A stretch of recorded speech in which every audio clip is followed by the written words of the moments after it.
पहला है ये 10 नाम अपराध पता कहाँ हुए? पद्म पुराण में 10 नाम अपराध पद्म पुराण में इस प्रकार सूचीबद्ध किया गया है। चैतन्य चेतामृत में भी उद्धृत हैं। प्रत्येक वैष्णव भक्त को चाहिए जो अपने आप को वैष्णव समझता है।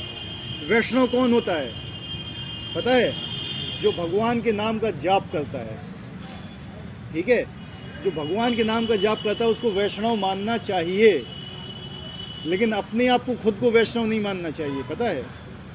लेकिन जो भी भगवान का नाम जाप कर रहा है उसको वैष्णव मानना चाहिए।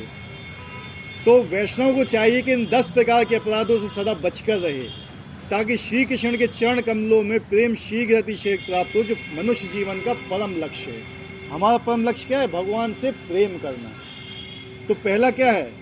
भगवत नाम के प्रचार में, बोलिए सब जन, भगवत नाम के प्रचार में जीवन को समर्पित करने वाले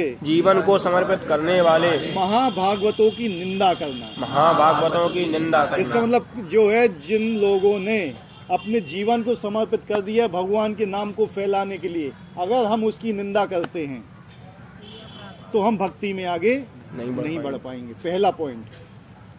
दूसरा, शिव ब्रह्मा आदि देवों के नाम को भगवत नाम के समान अथवा उनसे स्वतंत्र समझना। अगर हम सुनो, शिव ब्रह्मा, बोलो, शिव ब्रह्मा आदि देवों के नाम को भगवत नाम के समान अथवा उनसे स्वतंत्र समझना। जैसे आज हमने बताया था, सर्वलोक महेश्वरम, भगवान कृष्ण क्या हैं? सबसे ऊपर हैं। अगर हम ये भी मानते हैं कि हम भगवान कृष्ण की भक्ति करेंगे और इंद्र जी की भक्ति करेंगे या शिव जी की भक्ति करेंगे, दुर्गा जी की भक्ति करेंगे, तो हमें समान रिजल्ट प्राप्त होगा, ये एक अपराध है। जो चीज़ आपको भगवान के नाम से जब से प्राप्त होगा, किसी और चीज़ से प्राप्त नहीं हो सकता है। तीसरा, बोलना साथ में, गुरु की अवज्ञा करना अथवा उन्हें एक साधारण मनुष्य समझना। गुरु की अवज्ञा करना अथवा उन्हें साधारण मनुष्य समझना। जो गुरु है उसने जो बोल दिया वो एक शिष्य का प्राण होता है। क्या है? प्राण। जैसे भगवान रामचंद्र जी का क्या थी उनकी गुरुकुल नीति? जान चाहे पर वचन न जाए। हम भी वहीं के रहने वाले हैं। अगर गुरु ने जो आज्ञा दे दी तो जान चली जाए लेकिन वचन न जाए। ठीक है? और अगर हम ये सोचते हैं कि नहीं, कि मतलब गुरु ने जो बोल दिया उनको नहीं मालूम है, हम जैसे हैं, हम सही बोल रहे हैं, गुरु नहीं बोल रहा है, तो ये भी एक अपराध है। आप भक्ति में आगे नहीं बढ़ पाओगे। और गुरु कभी एक साधारण मनुष्य नहीं होता है, क्योंकि वो गुरु परंपरा में होता है। गुरु कौन होता है पता है आपको? गुरु वही बनता है जो शिष्य होता है। कौन? जो शिष्य ही नहीं बना वो गुरु कैसे बन सकता है? पहली बात तो ये है। अगर जब तक आप अच्छे शिष्य नहीं बनोगे तब तक आप गुरु बन नहीं सकते हो। और शिष्य का काम क्या होता है? गुरु के वर्ड्स को रिपीट करना। रिपीट करना मतलब जानते हो? जो गुरु ने बोल दिया वही वो बोलेगा, उसके अलावा कुछ नहीं बोलेगा। हाँ, उसके बोलने का तरीका अलग हो सकता है, दूसरे लोगों को समझाने का तरीका अलग हो सकता है, लेकिन जो शब्द का अर्थ होता है ना, वो नहीं बदलता है। तो अगर मैं यहाँ पे भी बैठ के बोल रहा हूँ तो मैं गुरु नहीं हूँ, पहले मैं एक शिष्य हूँ। क्या है? शिष्य हूँ। बल्कि आजकल की जो कलयुग के लोग हैं उनमें शिष्य बनने की भी क्वालिटी नहीं है। वो कहते हैं फॉलोअर। क्या कहते हैं? फॉलोअर। हम केवल फॉलो कर रहे हैं, हम शिष्य भी नहीं बने हुए हैं। समझ रहे? मैं अपनी भी बात कर रहा हूँ। मैं अभी तक शिष्य नहीं बना हुआ हूँ। गुरु बनने की तो बात ही बहुत अलग है। मैं अभी फॉलो कर रहा हूँ, जस्ट क्या फॉलो कर रहा हूँ। तो सबसे पहले शिष्य बनो। वो शिष्य वही होता है जो गुरु की वाणी को यथा रूप में प्रस्तुत करता है। ठीक है? तो पहले शिष्य बनो। तो हमें क्या करना है? गुरु की अवज्ञा नहीं करना। जो गुरु ने बोल दिया है वो हमें अपने प्राण से भी ज़्यादा श्रेष्ठ समझना। उसको इतना प्रयास करना चाहिए कि हम गुरु के शब्दों के ऊपर अपनी श्रद्धा बनाए रखें। और उनने बोला है कि ये करना है तो हमें ये करना ही है। समझ रहे हो बात को? तीसरा ही हो गया ना ये? चौथा है वैदिक शास्त्र अथवा प्रमाणों का खंडन करना। जितने भी वेद शास्त्र हैं हम ये मानते हैं कि ऐसा ही है, ये किसी काम के नहीं है, बेकार की पुस्तकें रखी हैं, ये हमारे किसी काम की नहीं है, और हम इनमें जो भी बात लिखी है उसको नहीं मानते हैं, तो वो भी क्या है? आप भक्ति में आगे नहीं बढ़ पाओगे। तो क्या है? वैदिक शास्त्रों अथवा प्रमाणों का खंडन करना। पांचवा, हरे कृष्ण महामंत्र की जप की महिमा को काल्पनिक समझना। क्या? हरे कृष्ण महामंत्र के जप की महिमा को काल्पनिक समझना कि भैया ये हरे कृष्ण महामंत्र का जाप है, ये कल्पना है, ऐसा कुछ होने वाला नहीं है। इसमें आप कभी आगे नहीं बढ़ पाओगे। अर्थवाद, पवित्र भगवत नाम में अर्थवाद का आरोप करना, मतलब कुछ भी कि हरे कृष्ण बोलो या कुछ भी बोलो, कोई फर्क नहीं पड़ता है। अर्थवाद या ये छठा, पांचवा छठा एक हिसाब से समान ही है, ठीक है।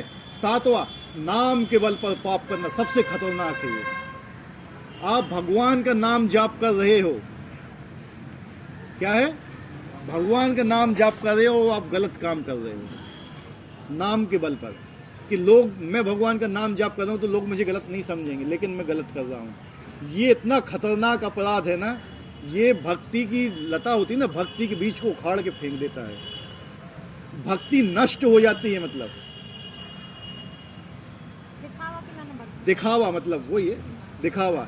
आप माला जाप कर रहे हो, ऊपर से तो माला जाप, भेड़ की खाल में भेड़िया, सीधा सिंपल फंडा है। आप नाम जाप कर रहे हो, नाम जाप जो व्यक्ति कहता है उसके ऊपर बहुत विश्वास किया जाता है, क्योंकि इसकी जिह्वा पे भगवान का नाम है। किसका नाम है? भगवान का नाम हर व्यक्ति की जिह्वा पे नहीं आता है। अगर जिह्वा पे भगवान का नाम है तो उस व्यक्ति पर विश्वास करना चाहिए आंख मूंद कर। लेकिन अगर वो व्यक्ति धोखा देता है तो उसको नरक में भी जगह नहीं मिलती है। ये अपराध सबसे ज्यादा खतरनाक है। सातवां, ठीक है, नाम के बल पर पाप करना। अगर आप नाम जाप कर रहे हो और 4 नियम को तोड़ रहे हो, क्या है? 4 नियम टूट रहे हैं आपके, खत्म खेल। हरे कृष्ण महामंत्र के जप को, बोलो, हरे कृष्ण महामंत्र के जप को वेदों में वर्णित एक शुभ कर्म कांड के समान समझना। एक शुभ कर्म कांड, मतलब कि हमने ये यज्ञ कर लिया तो इससे भी वही फल प्राप्त होगा, और हरे कृष्ण महामंत्र से भी फल वही प्राप्त होगा, ऐसा नहीं है। हरे कृष्ण महामंत्र से जो फल प्राप्त होता है वो 14 लोकों में कोई सा भी ऐसा यज्ञ नहीं है जिससे प्राप्त हो सके। हरे कृष्ण महामंत्र का जाप करने के लिए से वो फल प्राप्त होता है आपको, ठीक है। 14 लोकों में, यहाँ से लेके नीचे से लेके ब्रह्मलोक तक कोई भी ऐसा यज्ञ नहीं है, कोई भी ऐसा कर्म नहीं है जो वो फल प्रदान कर सके जो हरे कृष्ण महामंत्र नहीं कर सकता है। ठीक है, हरे कृष्ण महामंत्र से सब चीज मिल सकती है, बशर्ते आप अपराधों से बचे रहें। नवा है, अश्रद्धालु व्यक्ति को हरिनाम की महिमा को उपदेश देना। श्रद्धालु व्यक्ति को हरिनाम, अश्रद्धालु व्यक्ति को हरिनाम की महिमा का उपदेश। अगर किसी व्यक्ति को हरिनाम के ऊपर विश्वास नहीं है, तुम उसको बता रहे हो हरिनाम के बारे में, अपराध है। उसको हम फिर ज्यादा बताते नहीं है, उसको हम कोई पुस्तक दे देते हैं पढ़ने के लिए। इसलिए पुस्तक डिस्ट्रीब्यूशन होता है ना, बुक डिस्ट्रीब्यूट करते हैं, इसीलिए करते हैं क्योंकि हम भगवान के नाम की महिमा नहीं बताते, उसको पुस्तक दे देते हैं बस कि तुम्हें जब भी समय मिले इसको पढ़ लेना है। पुस्तक अपना काम दिखाएगी फिर, क्या है, पुस्तक अपना काम दिखाएगी फिर। क्योंकि अश्रद्धालु होता है ना, वो अगर उसको आप भगवान का नाम बताओगे तो भगवान के नाम के ऊपर वो मजाक बनाएगा और फिर वो और ज्यादा पाप करेगा और वो नाम उसको फिर नष्ट कर देगा। मतलब जितनी उसकी अभी होना नहीं थी स्थिति, उससे खतरनाक स्थिति में वो चला जाएगा। समझ रहे हो बात को? मजाक बनाएगा, उसका निंदा करेगा नाम की, समझ रहे ना, पहला नाम अपराध हो जाएगा उससे। और जब नाम अपराध होता है तो फिर नाम उसको छोड़ता नहीं है, नाम उसकी ऐसी गति करता है वो कहीं का भी नहीं रहता है, कहीं का भी नहीं बचता है, नरक में भी जगह नहीं मिलती उसको, नरक से भी नीचे स्थिति में जाता है। तो अश्रद्धालु व्यक्ति को हरिनाम का उपदेश दोगे तो उससे तुम्हारी भी श्रद्धा खत्म हो जाएगी, समझ रहे हो? तो वो मत करना। इससे अच्छा है कि उनको बता दो कि हरे कृष्णा बोल दो, और वो बोल रहा है तो ठीक है, उसको कोई पुस्तक दे दो या कोई टेम्पलेट दे दो, अपना पढ़ेगा और उसके अंदर स्वीकृति होगी तो आ जाएगा लाइन पे। हर व्यक्ति यहाँ नहीं आ पाता है, आप ये सोचोगे हर व्यक्ति यहाँ आ जाता है तो हर व्यक्ति नहीं आ पाता इधर पे। यहाँ आने वाला व्यक्ति बहुत बड़ा भाग्यवान होता है, जिसके करोड़ों जन्मों के कर्मों का फल उदय हुआ है, वो यहाँ पे बैठ पाता है, अन्यथा नहीं बैठ पाएगा कोई। ठीक है। 10वां, भगवत नाम के जप में पूर्ण विश्वास ना होना। भगवत नाम के जप में पूर्ण विश्वास ना होना, उसकी इतनी अगाध महिमा श्रवण करने पर भी भौतिक आसक्ति बनाए रखना, भौतिक आसक्ति बनाए रखना, भौतिक चीजों में पड़े रहना, इन सब चीजों में। भगवत नाम का जप करते समय पूर्ण रूप से सावधान न रहना भी अपराध है। हम भगवत नाम का जप करते हैं और साथ में मोबाइल चलाते हैं, साथ में कुछ ये करते हैं, कुछ वो करते हैं, वो भी नहीं करना है। तो ये सब चीज़ें अगर बच के रहोगे, ठीक है। और जो पहला वाला निकाला था आपने जी, वो बता देते हैं, फिर जल्दी लेट हो रहे हैं, अगली बार से जल्दी ख़त्म कर देंगे क्लास। प्रिंट हम डाल देंगे, इसमें व्हाट्सएप पे डाल देंगे। ये 10 नाम अपराध हैं और 6 हैं पीटना मारना, जो वैष्णव अपराध है, जो आज पहला बताया प्रभु जी ने। ये सबसे खतरनाक है। एक भक्त को मारने के लिए, आप भक्त को मारने का प्रयास करते हो, आपकी भक्ति नष्ट हो जाएगी। आप कहते हो मैं इसको देख लूंगा, मैं इसको मार दूंगा, मैं इसको ये करूंगा, मैं उसको वो करूंगा,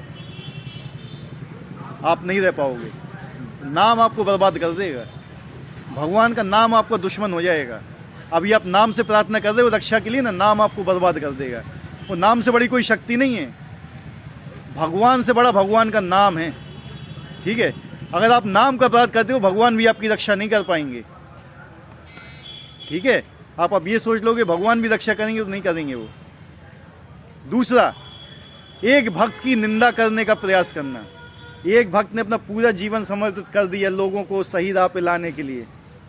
आप एक चीज हमें बताइए, एक माता है, माँ है, अपने बच्चे को कितना प्रेम करती है। छोटा बच्चा है 5-6 महीने का, कितना प्रेम करती है वो, हैं? अगर आप उस बच्चे को जाके 2 झापड़ मार दो तो क्या करेगी माँ आपका? झापड़ हैं? मारेगी, मारेगी।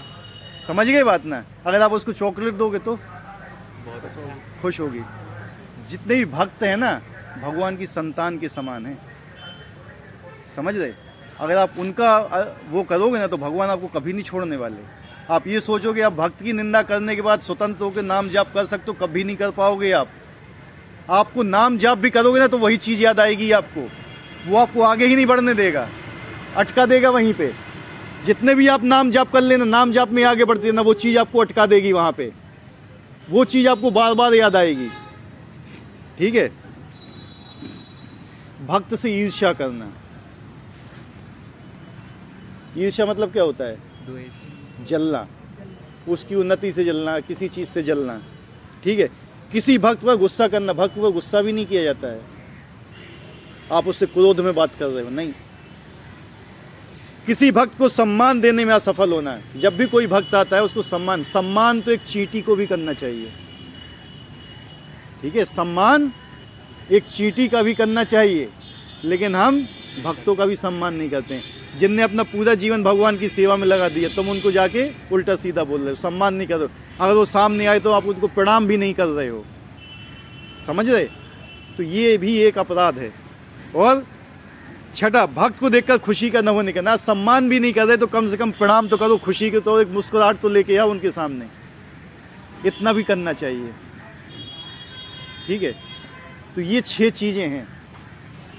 इन 6 चीज़ों को पालन करोगे ना, तो कहते हैं ना, प्रभु जी नहीं बता रहे थे, ऊपर से आप पात्र में है ना दूध भर रहे हो, नीचे से 6 छेद हैं, तो क्या दूध उसमें समाएगा? बह जाएगा, बह जाएगा पूरा।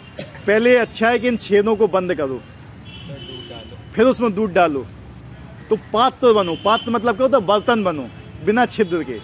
जब बिना छिद्र के बर्तन बनोगे ना, तो दूध रूपी ज्ञान आपके अंदर स्थिर रहेगा, नहीं तो इन छिद्र से निकल जाएगा, ठीक है। तो हमसे अच्छा तो प्रभु जी बता सकते थे, बहुत अच्छा, लेकिन समय नहीं था और हमने भी अच्छी तरह से नहीं बता पाए आपको। लेकिन ये चीज़ें आप स्मरण में रखिए इनको, कि जब भी भक्तों का संग होता है तो ये सब चीज़ें नहीं करना चाहिए। और जैसे प्रभु जी ने बताया था ना, हमने बचपन में वो कहानी सुनी थी, एक लकड़ी थी तो सबको तोड़ दिया था उसने, लेकिन जब लकड़ी इकट्ठी हो गई ना, तो नहीं तोड़ पाए। यदि जब तक हम इकट्ठे रहेंगे ना, कोई तोड़ नहीं पाएगा। कहीं भी मिल सकते हैं ना, हाँ, कहीं भी मिल सकते हैं। सबके साथ वैसी बिहेवियर करना। वैसे अच्छा व्यवहार करो। सबसे बड़ी बात, आप अगर किसी का अच्छा नहीं कर सकते तो बुरा करने का भी आपको अधिकार नहीं है। सीधी बात, सिंपल ये है। अगर आप अच्छा भी नहीं कर सकते तो बुरा भी मत करो, लेकिन ट्राई करो कि सबको अच्छा करने के लिए। सबको प्रणाम करने में क्या जाता है, सबके सामने मुस्कुराहट से बात करने में क्या जाता है हमारा, ठीक है। सिंपल सी चीज़ें हैं ये, ठीक है। धन्यवाद। आज ज़्यादा समय हो गया, क्षमा चाहते हैं।